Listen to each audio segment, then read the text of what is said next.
সুপ্রিয় দর্শক, বাংলাদেশ টেলিভিশনের নিয়মিত আয়োজন নিপীড়নের স্মৃতি অনুষ্ঠানে আপনাদের সবাইকে স্বাগত জানাচ্ছি।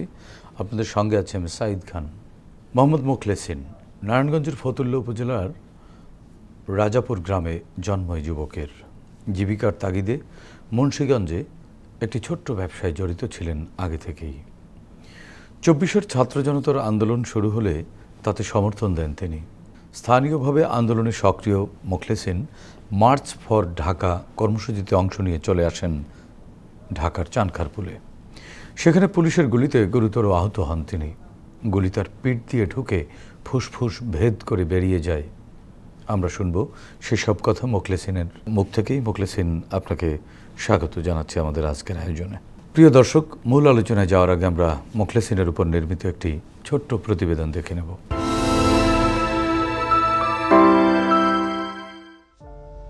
মোহাম্মদ মোখলেসিনের বাবার নাম আবুল খায়ের, মায়ের নাম শামসুন নাহার।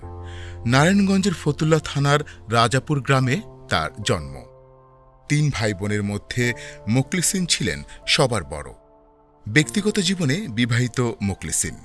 তাদের ৯ মাসের একটি ছেলে সন্তান সম্প্রতি মারা যায়। পারিবারিক টানাপড়েনের কারণে লেখাপড়া ৯ম শ্রেণীর পর আর এগোয়নি। নেমে পড়েন কাজে। বর্তমানে মুন্সিগঞ্জ নারায়ণগঞ্জ সীমান্ত ঘেঁষা বক্তাবলী এলাকায় একটি ছোট্ট ব্যবসা পরিচালনা করছেন মোখলেসিন।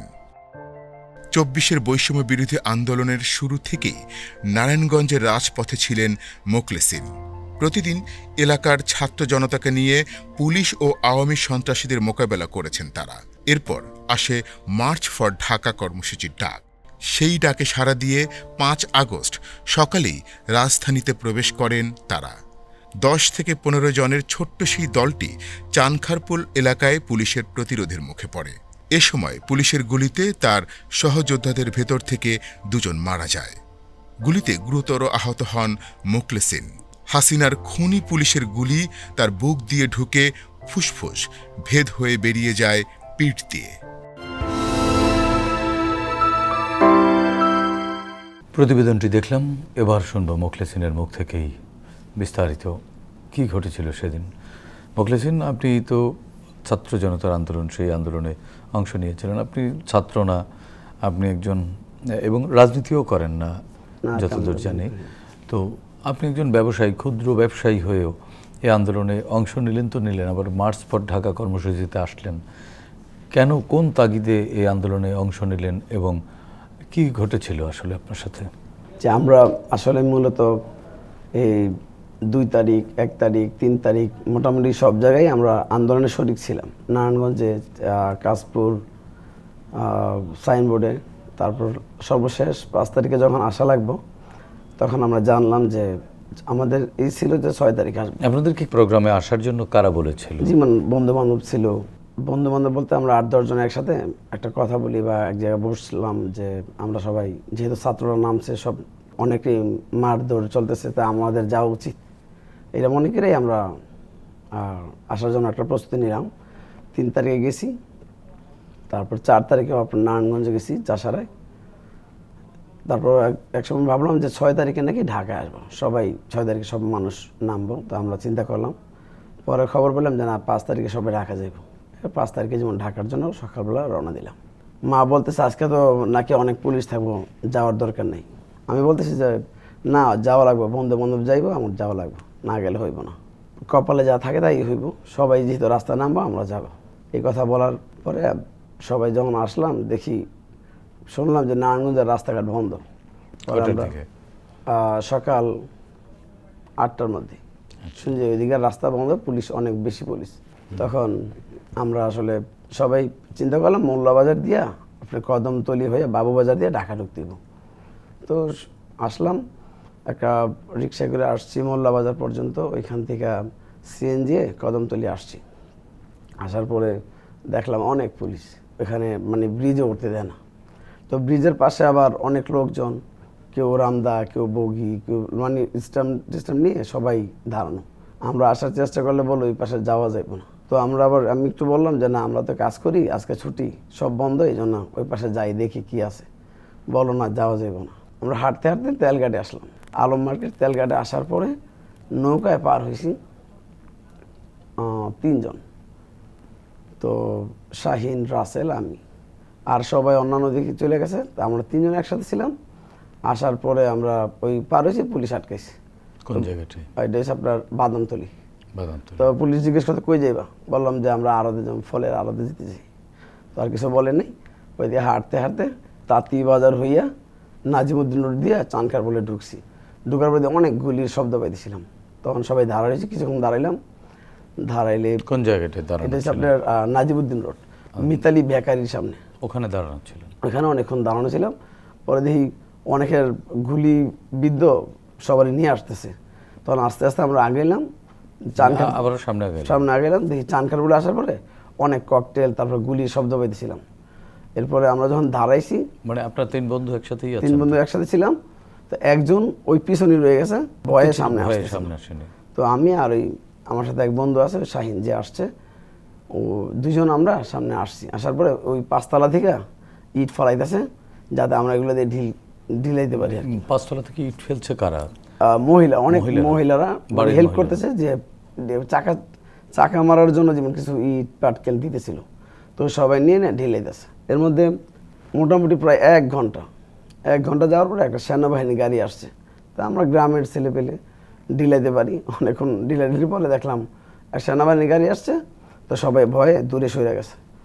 আমি আর একজন লোক মুন্সিগঞ্জের সামনে এসে বললাম, তাহলে আপনারা যেহেতু আসছেন আমাদের গুলি করে মাইরে ফেলান। তো সেনাবাহিনীকে বলছে? সেনাবাহিনী বলতেছে আমাদের অর্ডার আছে গুলি করার, কিন্তু তোমরা তো আমাদের সন্তান, আমরা গুলি করতে পারবো না। তো ওনারা বলে চলে যাওয়ার পরেই কিছু পুলিশ, কিছু মেয়ে পুলিশ দেখলাম অনেক গুলি করতেছে। তখন আমার সামনে আমার ফতুলারি কুতুবপুর ইউনিয়নের 2টা ছেলে, আপন 2 ভাই, আর 2জন গুলি খেয়েছে। 2জনই মারা গেছে একই জায়গায়? একই জায়গায়। মানে আপনার সামনেই? সামনেই। তো আমি আবার টাইনে নিলে নেওয়ার পরে সাইডে রাখছি। ট্রেনে নিচ্ছিলেন? ট্রেনে নিছি, নেওয়ার পরে আমরা দাঁড়াইছি। তো কেউ নামে না।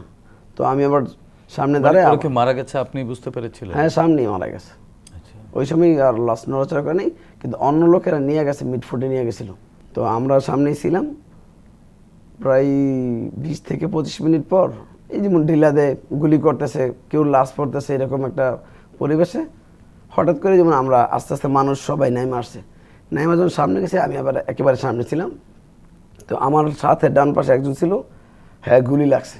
গুলি লাগলে আমরা সবাই পিছনে দৌড় দেওয়ার জন্য মুভ করলে, দৌড় দিতে দিতে গুলি আমার পিছন দিয়ে ঢুকলে আমি আবার ওই যে লাশটা পড়ছে, তো আমি ওরে ধরতে গেলে বাঁকা হইলে আমার গুলিটা এই দিক দিয়ে বেরিয়ে যায়। ঢুকছে ওই পাশ দিয়ে, কিন্তু আমি বাঁকা হয়েছি, গুলিটা এই দিক দিয়ে বেরিয়ে গেছে। যখন বেরিয়ে গেছে তখন দেখা মৃত্যু তো নিশ্চিত। তো আমি একটা দৌড় দিলাম। দৌড় দেওয়ার পরে শাহিন ভাই ছিল আমার সাথে, রাসেল ভাই ছিল। ওই শাহিনের সামনে যাওয়ার পরে পড়ে গেছি। ওই পিছন দিয়ে রক্ত পারতেছে, এই দিক দিয়ে রক্ত পারতেছে, এইদিকে দৌড়ছি। তখন ওই নিজে নিজে মাথা নিচের দিকে চলে যেতেছে। তখন আমি দাঁড়াতে পারছিলেন না, তখন দাঁড়াইতে। তখন ওই শাহিন ভাইরে বললাম যে শাহিন ভাই আমার ধরেন। তো যারে বলছে আমার সাথে, হ্যাঁ আমার দিকে, হ্যাঁ মানে ধরতে পারতেছে না। আমি বললাম অন্যদিকে তাকান, আমারে আপনি এখানে ধরেন, ব্লাড তো বাইরে যেতেছে। যেহেতু মৃত্যু অবধারিত, আমার ইস্তেগফার পড়েন আর পারলে হসপিটালে নিয়ে যান। মানে আপনি তওবা পড়াতে বলছিলেন? জি, ইস্তেগফার পড়তেছিলাম সাথে সাথে জোরে জোরে। এর মধ্যে একটা পিচ্ছি আসলো, 15 বছরের এরকম, 15-16। হ্যাঁ আইসা একটা রিক্সা নিয়ে আইসা আমারে তুইলেও মানে আর কোলে রাইখেই মিটফুটে নিয়ে গেছে। মিটফুটে নেওয়ার পর দেখি যে আপনার সেই শাহিন বন্ধু, শাহিন এবং আরেকজন, 2জনে আর কি, এই 2জন ধরে আমার নিয়ে গেছে মিটফুটে যাওয়ার পরে দেখি যে নার্স, স্টুডেন্ট তো মেয়েরা, এরা বলতেছে যে এই আপনার কি জ্ঞান আছে, সবারই হাত ধরতেছে, কেউ রে গায়ে নাড়া দিতেছে যে রু আছে কিনা দেখতেছে। ওইখানে আমি বললাম যে শাহিন ভাই গণেন তো কতজন। তো আমার হ্যাঁ বলতেছে আপনি আমার জ্ঞান হারায়েন না। আমি বললাম না জ্ঞান হারাবো, কিন্তু মাথা অনেক ঘুরাইতেছে, আপনি আমার ধরে রাখেন। এর মধ্যে হ্যাঁ গুইনা বলতেছে 240 জন আছে। তো আমি বলতেছি সবগুলো না মৃত না, কেউ রু আছে, কেউ লড়াচড়া করতেছে না। তো আমি বললাম এখানে থাকলে আমাকে চিকিৎসা হইব না, আমার ফতুল্লায় নিয়ে যান। পরে বললো যে রাসেল ভাই, তারপর আবু বকর ভাই, আমাদের সাথে যারা আসছে ফোন দিছি আর আসো। তো একটা মেয়ে বলতেছে ওনার তো ব্লাড অনেক বের হয়ে গেছে, ওনার ব্লাড লাগবে। তো আমি বলতেছি আমার ব্লাড গ্রুপ ও পজিটিভ। তো শাহিন ভাই বলতেছে আমারও ও পজিটিভ। ওই সাথে সাথে উনি রক্ত দেওয়া জীবন আমার সেন্সলেস হই নেই। তো আমি ছিলাম। ওই দুই পাঁজরের দুই পাশের হাড় একটু একটু ভাঙছে, ওই হাড়ের ব্যথায় যেমন কাতরাইতেছিলাম। এর মধ্যে এরা আসলে বললো যে এখানে চিকিৎসা হইব না, আমাদের তো আইসিইউ নেই, হ্যাঁ তো ফুসফুস ছিদ্র হয়ে গেছে, ব্লাড তো বন্ধ হইতেছে না।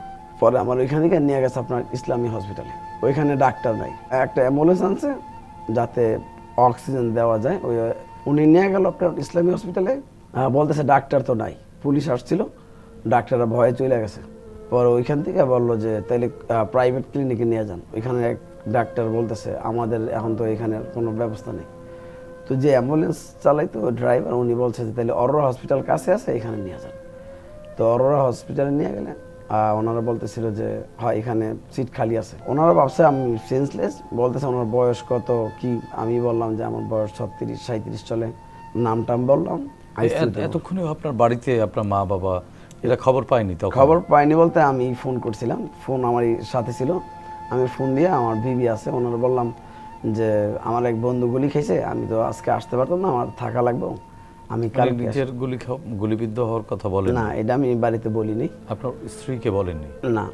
কিন্তু আপনি বুঝতে পারছিলেন যে আপনি মারা যাচ্ছেন? জি, তখন অনেক বেশি ব্যথা ছিল। তখনও বলেননি? না, তখনও বলিনি মাকে। আমি বড়, বাবা নাই, জীবনের বলিনি। আচ্ছা, তারপর এই কথাটা বলতে কষ্ট হয়নি? না, আমি বলছি যে আমার এক বন্ধু গুলি খাইছে, আমি কালকে আইসা বলবো। তো বিবি আবার আমার সন্তান নাই, ও বলতেছে যে সব কাজে তোমার যাওয়া লাগবে। আমি বললাম যে কথা বলো কেন, আমি তো বলছি আইসা বলবো, আগামীকালকে আসবো। এর মধ্যে অরোরা হসপিটাল ঢুকানোর সময় কেউ একটা ভিডিও করছে, এই 27 সেকেন্ডের। ওই ভিডিও ছাড়লে আমার শালা আছে ইটালিতে, ও দেখে আবার বাড়িতে পাঠিয়ে দিচ্ছে। তো ও আবার ভিডিওটা যখন দিচ্ছে তখন এরা রাত 4টা বাজে বাড়ি থেকে এসে পড়ছে। রাত 4টা পর্যন্ত আপনার কি জ্ঞান ছিল? আমার জ্ঞান সেন্সলেস হয়নি। আপনি যখন অরোরা নিয়ে গেছে তখন আপনার সিরাজুস সালেকিন, উনি নাকি বক্ষবিধি, ওনার আসতে আসতে রাত 11টা হয়েছে। 11টা বাজে আসলে মানে আপনি গুলিবিদ্ধ হলেন কটায়? ঠিক 11:45। দুপুর 11টায়। 11:45। আর রাত 11টার সময় চিকিৎসা শুরু হয়েছে। এত সময় রক্ত ঝরছিল? রক্ত ঝরছিল, কিন্তু এর মধ্যে মিড ফুডে আমার এক ব্যাগ রক্ত দেওয়া হয়েছে। আমার এক বন্ধু শাহিন রক্ত দিছিল। এই জন্য যেমন আমার আর সমস্যা হয়নি তেমন একটা, সেন্সলেস হয়নি ব্লাড কিছুটা দেওয়াতে। তারপর যখন 4টা বাজে আমার আইসিইউতে ঢুকায় তখন একটা ফোন দিছি যে আমি কালকে আসবো, আর এমন এমন ফোনটা অফ করে রাখলাম, চার্জ শেষ, এটা বলে ফোনটা অফ করে রেখে দিয়েছিলাম। আইসিইউতে ঢুকাইলে তার কথা বলতে দিতেছিল না। পরে আপনার স্লাইন টেলাইন দিয়েছে, এরপর ডাক্তার আইসা অপারেশন করলো রাত 11টায়। এরপরে আমরা অরোরাতে ছিলাম, আইসিইউতে ছিলাম প্রায় 13 দিন। ডাক্তার বলতেছে যে এইটা কমপ্লিট করতে পারলে আপনাদের সাইডে দিন, ওই ফুসফুস যে দম নিলে আর বাইরে না, ওই সবসময় অক্সিজেন লাগা রাখতে হয়েছে। আমি ভাবছি খুললে আমি চলে যেতে পারবো। তো উনি বলতেছে আপনি এটা খুলে যদি দেখেন ভালো লাগে তাহলে ছেড়ে দিন। পরে খুললে আর মানে নিঃশ্বাসটা নিতে পারতেছিলাম না। এরপরে ওই আপনার প্রায় 13 দিন লাগছে অরোরাতে ছিলাম। অপারেশন করেছে কি মানে? সিরাজুস সালেকিন এখানে আপনার ট্রেন লাইন করতেছে, এটা কাইটা পাইপ ঢুকাই দিয়েছে, ভিতরের যেই মানে খারাপ রক্ত বা পানি জমছে ওইগুলা ক্লিয়ার করতে প্রায় 6 দিন সময় লাগছে। আচ্ছা, আর ফুসফুসের ছিদ্র? ওইটা এত স্লাইন দিছে বা এত মেডিসিন ইউজ করছে, মানে আমার একেবারে হাত পা ফুলে গেছিল। তখন ওইটা রিকভারি হয়েছে মোটামুটি 10 দিনের বেশি লাগছে। আপনার মা স্ত্রী এরা কখন আসলো? ভোর 4টায় খবর পাইছে, চোখ মিলে দেখি যে আমার বোন। তুমি না বললা যে তোমার বন্ধু গুলি খাইছে? আমি বললাম যে হ্যাঁ, তো কি হয়েছে, আমার তো কিছু হয় নাই। তারা এটা কি খুব সহজে মেনে নিতে পেরেছিল? তো না, ওই ওরা কান্নাকাটি করছে, মায় কান্নাকাটি করবো জানি, এই জন্যই তো আমি বলতে চাইনি। তারপরে রাতে চলে আসছে 4টা বাজে, আইসা দাঁড়াইছিল, আইসিতে ঢুকতে দেন নাই, 6টার পরে ঢুকতে দিছে। আপনার গুলি লেগেছিল 5 তারিখে, হসপিটালে ছিলেন কত তারিখ পর্যন্ত? 17 তারিখে লাস্ট চলে গেছে আর কি। 17 তারিখ পর্যন্ত 12 দিন? না, 12 দিন ছিল অরোরা হাসপাতালে। ওখানে চিকিৎসা পুরোপুরি চিকিৎসা হয়েছে। নিউরোসায়েন্সে যাইতে হয়েছে আমার, মাথায় একটু আঘাত লাগছে, পড়ে গেছিলাম ওপরে, এই জায়গা আর এই জায়গা আঙুল একটু সমস্যা হয়েছে, আর মাথায় ব্যথা হয়েছিলাম। তখন ওইখান থেকে ডাক্তার বলছে একেবারে নিউরোসায়েন্সে একদিন সময় দিয়া ডাক্তার দেখায় যান, ভালো হবে। আচ্ছা, মাহফুজুর রহমান উনি বলাতে আমরা নিউরোসায়েন্সে চলে গেলাম আগারগাঁয়ে। ওইখানে গেলে ভর্তি হইলে 2 দিন রাখছে, এক্সরে ট্রেস্ট সব কিছু করে বলছে যে তেমন সমস্যা নাই, আপনার মেডিসিন দিয়ে দেওয়া হয়েছে। তো এই হাসপাতালের খরচ বহন করলেন কিভাবে? প্রথমে আমার শ্বশুর আসছিল, বাবা নাই। আমার যে বড় ভাই ব্রাদার আছে এরাই টাকা কীভাবে কি করছে, প্রথমে বলছে যে প্রায় 2 লাখ টাকার বেশি বিল আসছে। তো 1 লাখ টাকা মনে হয় জমা দিছিল। ওই টাকাটাও পরে যখন সরকারিভাবে আবার টাকাগুলো ফেরত দেওয়া হয়েছে। এটা অরোরা হাসপাতালে দিয়ে দিছে ফেরত? জি, আর পরে না চিকিৎসা হয়েছে, পরে বলছে আর লাগবো না, সরকার দিব। এরপরে 15 দিন পরে আমরা চলে গেলে আবার ফোন করে আমার ডাইকে আনছে, আইনা বললো যে সরকার থেকে টাকা দেওয়া হয়েছে, আপনারা এই টাকাটা ফেরত পাবেন। দিয়ে মানে দেওয়া হয়েছে। আপনার আর টাকা খরচ লাগেনি, হয়? না খরচ লাগেনি। এরপরে কি মানে রাষ্ট্রের পক্ষ থেকে কি সাহায্য সহযোগিতা জি, পেয়েছেন? রাষ্ট্রের পক্ষ থেকে কি কি সহযোগিতা পেয়েছেন? প্রথমে একবার 1 লাখ টাকা দিল আপনার ডিসি অফিস থেকে। এরপরে আরেকবার দিছে আপনার শাহবাগ থেকে, হোটেল কন্টিনেন্টালের সাথে একটা জুলাই যুদ্ধ ফাউন্ডেশন থেকে। তারপর জুলাই ফাউন্ডেশন থেকে কত দিয়েছে? 1 লাখ টাকা দিছে। আচ্ছা। আর ডিসি অফিস থেকে 1 লাখ, পরে আবার অ্যাকাউন্ট করা হয়েছে, অ্যাকাউন্টে আরো 2 লাখ টাকা দেওয়া হয়েছে। হ্যাঁ, অ্যাকাউন্ট করছে, সব কিছু কমপ্লিট করে সিভিল সার্জন অফিস থেকে দিয়ে দেওয়া হয়েছে। পরে বলছে এটা সরকারিভাবে আপনাদের টাকা ঢুকবে। এখন কি স্বাভাবিক? এখন স্বাভাবিক বলতে সিরাজুল সালিকিনের সাথে হয়, বলছে আবার 6 মাস পরে একটা এক্সরে করার জন্য, আর মেডিসিন চলতেছে। মানে এখন কি কি সমস্যা? এখন কি স্বাভাবিক সমস্যা বলতে শ্বাস করতে পারছেন? শ্বাস করতে পারি কিন্তু দৌড়াইতে পারি না। সমস্যাটা কি হয়? মানে দম যেমন অনেক টাইট হয়ে যায়। তো এমনি স্বাভাবিক চলাফেরার সমস্যা নেই? না, এমনি চলাফেরার সমস্যা নেই, কিন্তু দৌড় দেওয়া বা ওজনের কিছু করা, কাজ করা খুব। এটাকে নিষেধ করেছেন ডাক্তার? জি, ডাক্তার নিষেধ করছে। কতদিন পর্যন্ত? যতদিন বেঁচে থাকবেন ততদিন? বলছে অন্তত 2 বছর একেবারেই কিছু করবেন না, পরে যদি আপনার মনে হয় এক্সরে করার পরে যে হ্যাঁ ভালো আছেন তখন দৌড়াবেন। কিন্তু এখন ব্যথা আছে? ব্যথা আছে বলতে আপনার তৈলাক্ত কোনো খাবার খেলে ব্যথা হয়।